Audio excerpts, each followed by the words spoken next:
David Tangram's Inglis do battle. He is playing Jund Sacrifice against Jake Fling playing Rakdos Pyromancer.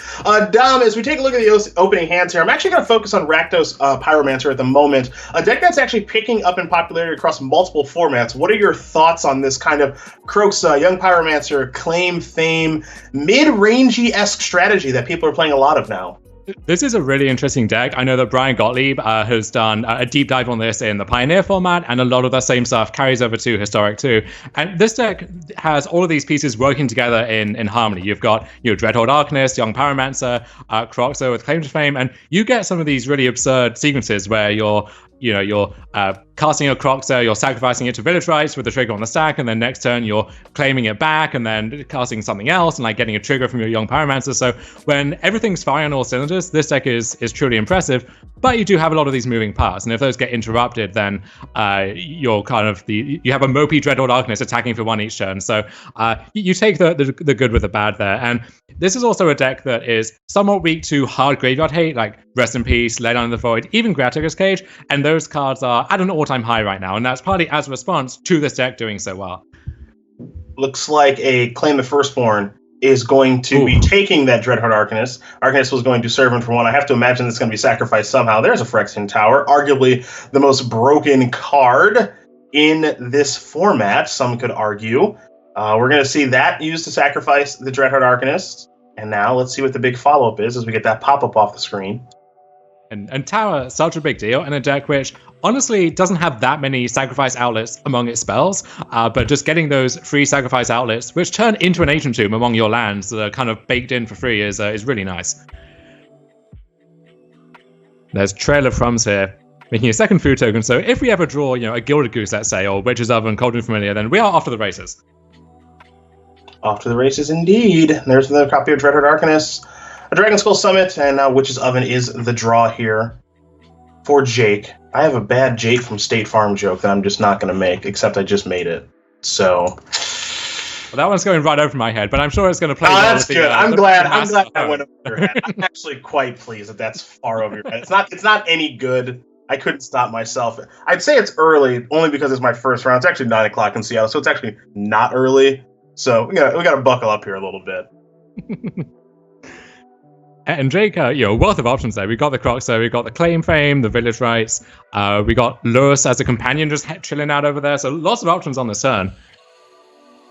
Yeah, that's the thing I actually kind of like about this deck is you're, this Rakdos Pyromancer deck. It is an aggro deck of sorts. It's a mid-range deck of sorts. It kind of plays a lot of different roles, and it has a lot of options available to it. You're seeing Kroxa here. Dom, you mentioned the play with that, with the escape trigger on the stack, the ability to sacrifice that to a Village Rites. There's Claim Fame in hand. You can play a deeper game with Lurrus and Castle Lochbane. But it is a deck with a lot of moving parts, but they're starting to come together a little bit here. Yeah, you're seeing that engine kind of whir into full effect. Not drawing too much good stuff off that Village Rites. A Claim the Firstborn, which doesn't do much in the face of sacrifice outlets, and then just another land, but still a pretty good start here for Jake Fling. Trail of Crumbs aplenty, so we're going to pay the one. Vraska or Woodland Cemetery are the options here for David Inglis.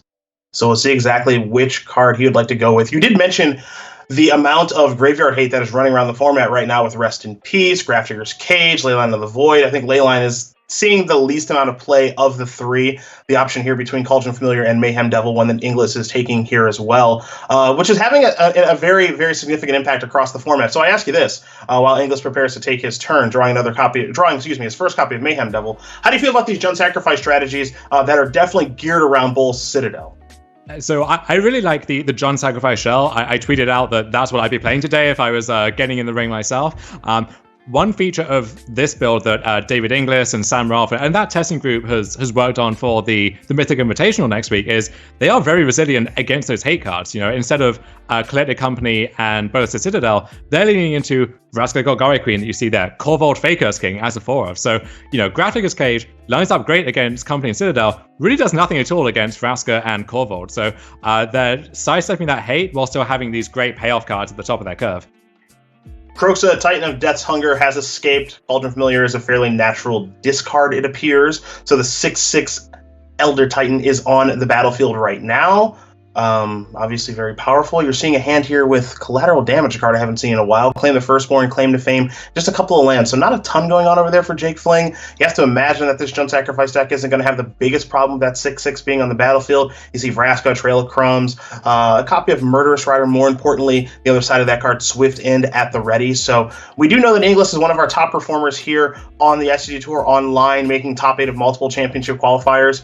Here's a Trail of Crumbs, triggers, 2 of them as we sacrifice the food to the Cauldron Familiar. So I would say our Junk Sacrifice player, a unique build to be sure, but in pretty good shape here in game number 1. Yeah, and you've got all of these moving parts with the food engine. We've got the 2 Trail of Crumbs in play, 2 Witch's Oven in hand now, the Cauldron Familiar that was discarded to the Croxer. So given enough time, which it looks like Inglis is going to have, all of these pieces are going to come together and bury Jake Fling in that card advantage. A slightly awkward mana situation for Inglis, who doesn't have double black, except via Phyrexian Tower. So if we can sneak that Familiar back into play, then that might be like the backdoor route to be able to Murderous Rider or Swift End that Croxer. Well, that Cauldron Familiar is back on the battlefield. A couple of triggers there, of course, with the Cauldron Familiar. Trail of Crumbs are done resolving, plural. Haven't used a Vraska yet this turn, so we're going to start here now. Sacrifice a permanent. I think a cat might be a good choice, but we'll see as Inglis is navigating his way through a fairly complicated turn, so he will sacrifice the kitty cat. Another copy of Trail of Crumbs is the draw. Blood Crypt has been found in the hand. That's been revealed, so that might be coming down on the battlefield here untapped. And paying 2 life he will, falling down to 17. Anything else to do on this turn? No, so it looks like we're probably going to see a Swift End here momentarily. Stitcher Supplier, the draw here for Jake Fling and his Rakdos Pyromancer deck. So he did have quite a few synergies starting up in this game. His Dreadheart Arcanist, however, have been kind of managed. We're seeing a hand that's not the strongest. Stitcher Supplier putting a copy of Claim to Fame in the graveyard. But this is kind of what you mentioned a little bit earlier in this game, which is, it's a lot of moving parts. Once they're all together, it's pretty powerful, but it doesn't seem as though they're all together right now. And we could see a big turn here from Jake. Claim, returning that Dreadhorde Arcanist from the graveyard, Fame as the aftermath half of that to give it haste, and then you get to attack with that. You get to replay something else. So a lot of options for Fling. And from Inglis' side, you're looking over at a player with so many cards in their hand and so many cards in their graveyard, which for Rakdos Pyromancer is kind of an extension of their hand, that you have to be kind of worried about what could be coming down the pipeline here. Stitcher Supplier is going to take care of Vraska. Lurrus is added to the hand. That'll be all for Jake Fling as we head back over to Inglis. Thoughtseize the draw. Thoughtseize, of course, came via Amonkhet Remastered. How do you feel about this addition to the historic format? One that I do know you play a decent amount of. I do like Thoughtseize. I think it's a good way of containing a lot of the nonsense that's going on, whether it's Goblin Matron from Moxus or it's Ugin or any of the various things that are going on in the format. I think it's good to have this all-purpose card, which it isn't too good. It's never Thoughtseize is completely devastating, but it's just a good way to keep a lot of that stuff in check. So I think a healthy way of keeping stuff in balance there. We saw it be very weak against the Field of the Dead decks in that format, and that's part of what made that card so obnoxious. Is if I'm just making land drops and the rest of my deck is redundant round pieces, Thoughtseize doesn't do too much. But a deck like this, where you have this card that does thing A and a card that does thing B, and I want to put A plus B together, Thoughtseize is great at breaking that up.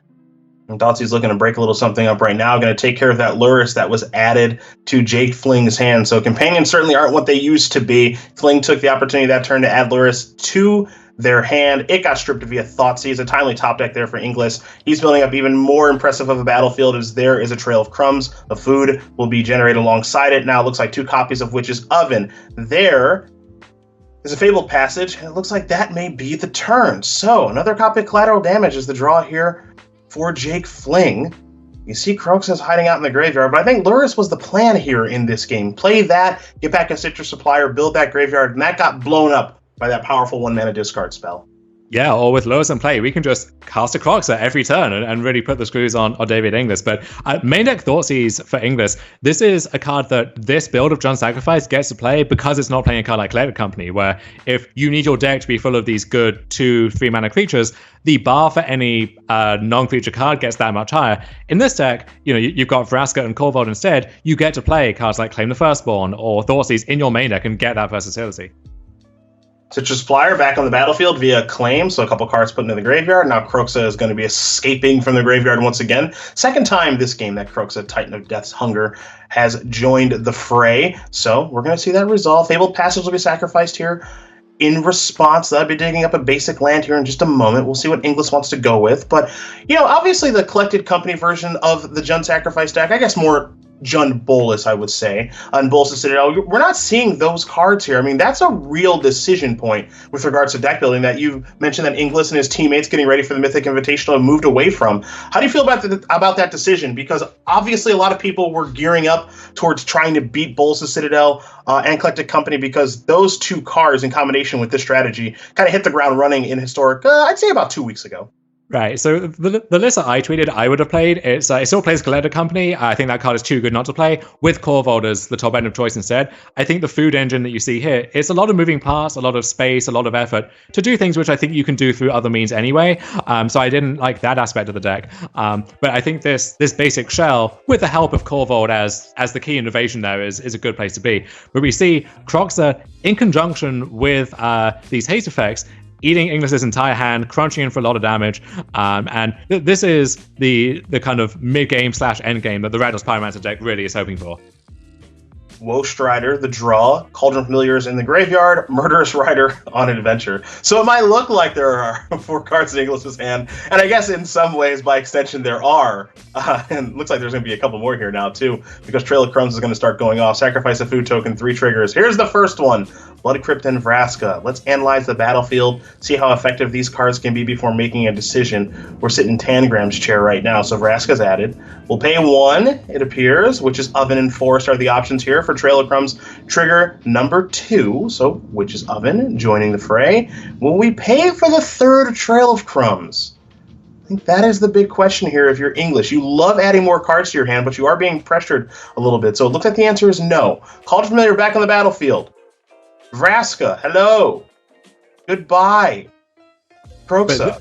You see here, though, Citrus Supply is a complete workhorse in this deck, where let's say we sacrifice one of those to collateral damage or the village rights that Jake Fling just picked up. That's 5 cards back in the graveyard. We're just escaping Croxa again. It's that easy. Yeah, it's funny, right? Because I think this was the idea of behind these these Titans is you got to work for it a little bit. Now, as we know with Uro, you don't, but with Croxa, you do at least a little. You have to build, a sacrifice strategy. Maybe play a couple. I'll deem collateral damage suboptimal, but in the context of this deck, it's obviously totally fine. You've got plenty of things to sacrifice, but I think the idea behind those Elder Giants was you got to work a little bit for them in this game. This is the 3rd time the Croxa will be escaped, and it was obviously cast a little bit earlier if memory does serve. So, we're seeing Croxa in full effect insofar as you got to work for it, but the juice is definitely worth the squeeze, and we might see it a 3rd time escape from the graveyard here. Yeah, that's the real nice thing about these Elder Giants. It reminds me of when the Delve cards were spoiled and people were speculating how much work do you really have to do to enable these. And sure, you can fill your deck with cards like Thought Scourer, Say the Wayfinder to really turbocharge those. But you can also just play normal Magic and eventually those are going to be good cards on rate, even if it takes a little more time to get there. Collateral damage, part of that casting cost, additional cost, you do have to sacrifice a creature. Citrus Supply is a good choice. Collateral damage is going upstairs. So Inglis is going to fall down to 12. Let's see what comes next for our Rakdos Pyromancer player.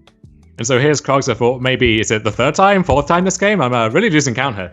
3rd time, I think, being escaped. 4th time total, because I do believe it was just cast for a black and a red at the early stages of this game. It's funny to forget, but this is life at 34. You just don't remember some things. So Croxa is escaped from the graveyard. There'll be a trigger and a discard. Witch's Oven is going to sacrifice a kitty cat, and we're going to get a food token onto the battlefield. We've seen this interaction a time or two before, so Inglis is going to continue to abuse this with Cauldron Familiar and Witch's Oven. Not legal in Standard, but still with us here in Historic. Though I wonder for how much longer, because if this deck does do well here this weekend and next weekend the Mythic Invitational, perhaps we might have to ask ourselves some questions about the legality of this combo once again. Quite possibly, and I don't know what the card is that you hit. Like, is it Phyrexian Tower, like this mainstay card across all of these sacrifice decks? Is it a more narrowly targeted thing? This deck doesn't even play Collected Company, so you can't go after that if that's the most egregious offender. So I think these shells are probably here to stay for the most part, unless you're just maybe we nuke Woest Rider from orbit. Maybe that's the answer to all of these problems here.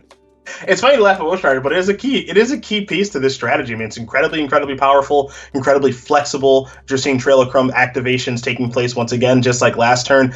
Trail of Crumbs is clearly a card that's good in multiples. Don't think it's too good in this sort of strategy. And we are only watching one game right now, but you're seeing some of the resiliency, as you would think a deck when you're playing against a deck that is Cruxeu'd 4 times, you would think that the Rakdos Pyromancer players had a significant advantage. And I know that we're kind of in the balance in deciding this game, but if I had to get an advantage bar onto this broadcast, which I would never do, Jund Sacrifice, I would say Jund Sacrifice is ahead. Quite. And with the cards that he has access to at the moment, I think Inglis is ahead. And the moment he finds Mayhem Devil, Corvold, any of these big payoff cards, then the game just ends on the spot. So you really see every part of the Rube Goldberg machine coming together here. But we talked about Ghost Rider. Back at the Players' Championship, when a lot of us were playing Jund Sacrifice, that was before Theros Beyond Death. We didn't have Ghost Rider. In that deck, it was kind of hard to find good sacrifice outlets, especially free ones for your Cauldron Familiar. In this deck, your Ghost Rider really is the best card you could ask for. And with Burst of Citadel, I think that's a card that makes Citadel playable, where if you see something dead on top, like another Citadel, okay, you just sacrifice something, scry it away, you get your Blood Artist trigger, get some life back so you can cast your next card. It really ties the room together. Yeah, it's an incredibly powerful addition to these Jund Sacrifice strategies, Rakdos Sacrifice strategies, any sacrifice deck that's looking to sacrifice a creature. And of course, you get a little scry on top just for funsies. Okay, so Jay Fling found a young Pyromancer. That's, the namesake card of his deck. Now here's Claim the Firstborn, looking to take a Goose. I imagine that will be unsuccessful, thanks to the multiple copies of Witch's Oven that are on the battlefield. However, a 1/1 Elemental will be made here in just a moment.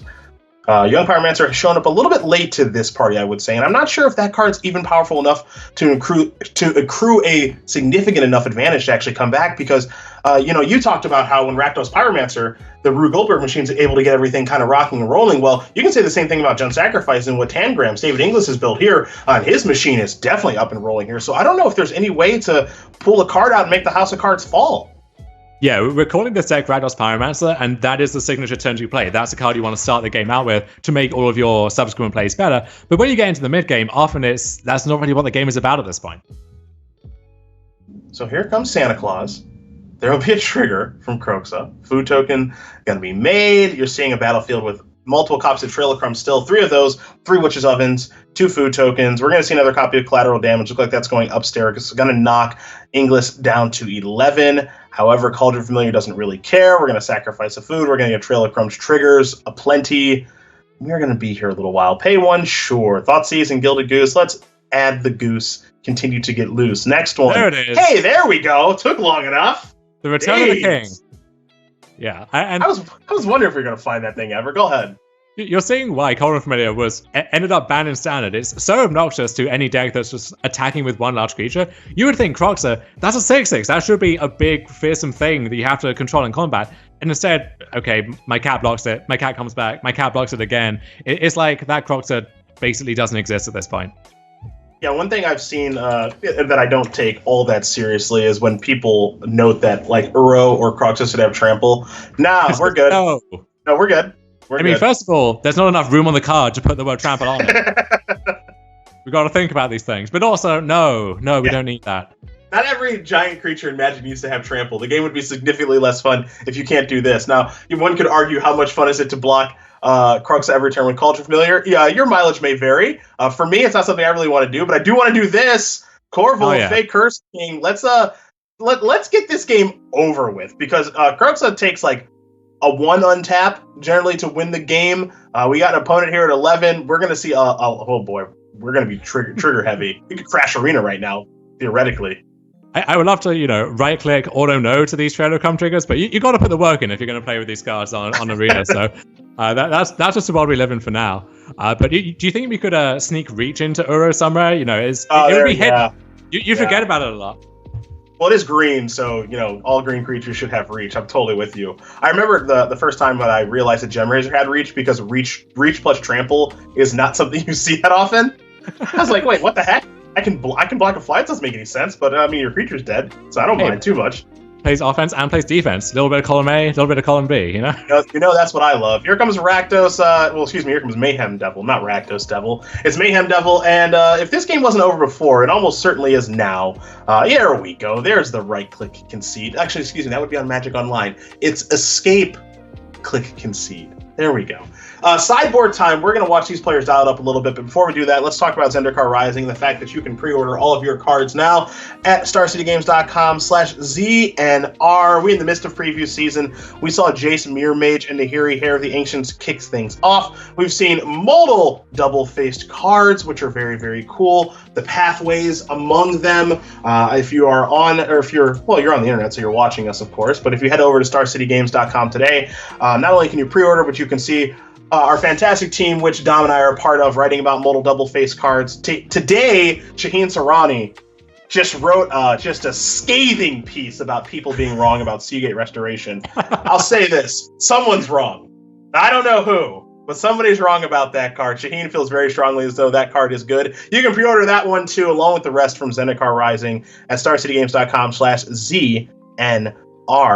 Dom, we did talk a little bit about Bowls of Citadel, how Inglis has removed that card from his main deck, but it appears as though copies are hanging out in the sideboard.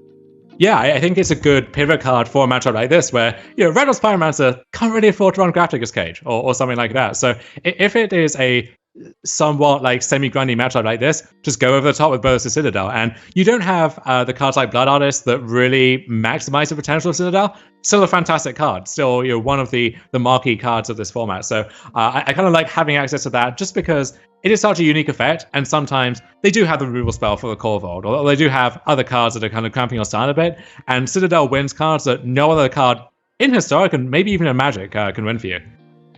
No argument here. I mean, Bowls of Citadel, his power level is through the roof. It's been kind of fun watching players like, I know that Oliver, too, he streams late at night, and he was working with Bowls of Citadel and pushing it to the max of, like, can I cast this on turn 3? And in combination with Phyrexian Tower, you can. It's actually not that difficult. But it really needs kind of, in my estimation, I'm curious your thoughts, it really needs Woe Strider to make it work to its full effect with regards to controlling the top of the deck. Obviously, you don't want to brick on a land, so on and so forth. The power of the card is undeniable. But do you think more people are going to do what Tangrams and his team has done, which is move away from it in the main deck and move away from it being a central focus and seeing it more as a sideboard card?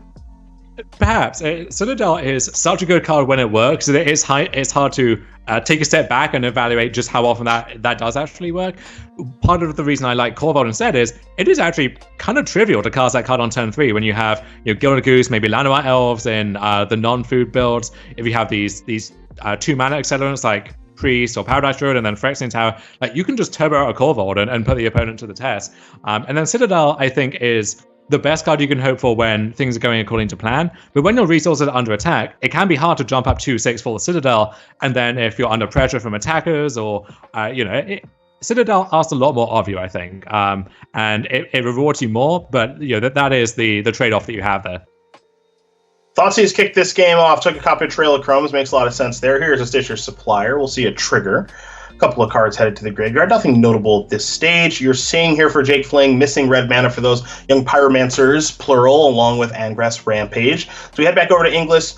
You see that he's got a Witch's Oven on the battlefield. Fabled Passage is land number 2. Getting ready for Mayhem Devil on the 3rd turn, potentially clean the firstborn out there, and then Vraska also in hand. And with a player in Jake Fling without red mana and drawing a copy of a Braid, some source of red mana is going to have to show up here real quick, or this game's going to be over real quick, as here's a Mayhem Devil.